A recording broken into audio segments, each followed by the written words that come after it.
Once in time, the desert is silent at dawn. The only sound is the sifting of wind against ancient stones. This is Thamud, a city once carved in rose-red cliffs and sandy hills, its people renowned for their ingenuity, their palaces and homes built straight from the rock itself. But something weighs heavily here. Power brings comfort, yes, but it also brings pride. And for a people so certain of their superiority, the slightest hint of change is met with suspicion. In the middle of this is Salai, a man neither warrior nor king, but respected all the same. He lives among the people, quiet, even-tempered, known for his honesty in trade and the clarity of his words. He's not seeking trouble. In fact, for many years, he has simply gone about his life. But traditions are strong in Tammud. They honor their ancestors, people who, according to legend, could speak to the stones themselves. They believe their ways are eternal, that their prosperity is owed only to their own strength. When Saleh begins to speak at first, it seems simple. He calls for justice, for compassion. He warns against greed and arrogance. He insists that wealth is a trust, not a trophy. Wealth is a trust, not a trophy. Turn away from your pride and remember the one who gave you all this. Some listen, most do not. Why should they? The city is thriving, the great houses echo with laughter and music, the markets are full. Nevertheless, Saleh persists. He becomes more direct. He warns that pride is dangerous, that ignoring the guidance of the Creator will one day cost them everything they have.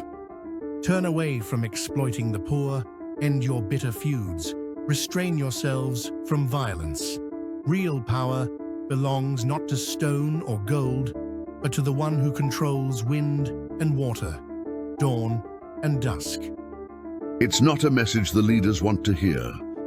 So they call him mad. They accuse him of being a doomsayer, of plotting to undermine their city. The elders remind him that if he really is someone special, he should prove it. They mock him in the city square, insisting that if his message is true, he will show them a sign. And so the challenge is issued. Prove to us, they say, that everything you claim is real. Prove it with a miracle. Salih listens, he waits, and then one day he responds. You want proof? Look there, to that great rock. He points to a massive rock outside the city, a boulder, unbroken and solid.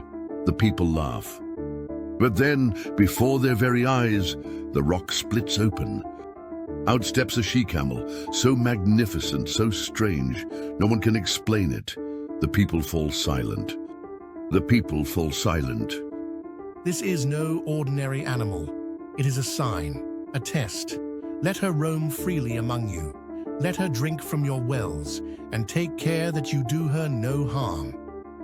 Do not harm her, or a terrible fate will await you. Some are moved. For all their doubts and jokes, there's now something real, something they can't ignore. Others, deep inside, are unsettled by the interruption. They worry about what it means if Saleh is right. Pride hardens into resentment. The she-camel becomes a daily presence in Thamud. She drinks from the wells as promised. On certain days, she alone claims the water, and on alternate days, the people take their share. Life continues. Many in Thamud respect the arrangement. But there are those unwilling to be humbled. To them, the she-camel is not a miracle, but an inconvenience, a reminder of their defiance. Frustrated at their loss of control, a group of conspirators gathers in the shadows. They plot. One quiet night, armed with knives, a handful of these men ambush the she-camel as she rests. In defiance of Saleh's warning, they attack and slay her. Word spreads quickly. The city is gripped by fear, but the conspirators refuse to back down. They taunt Saleh, daring him to bring about the punishment he had spoken of.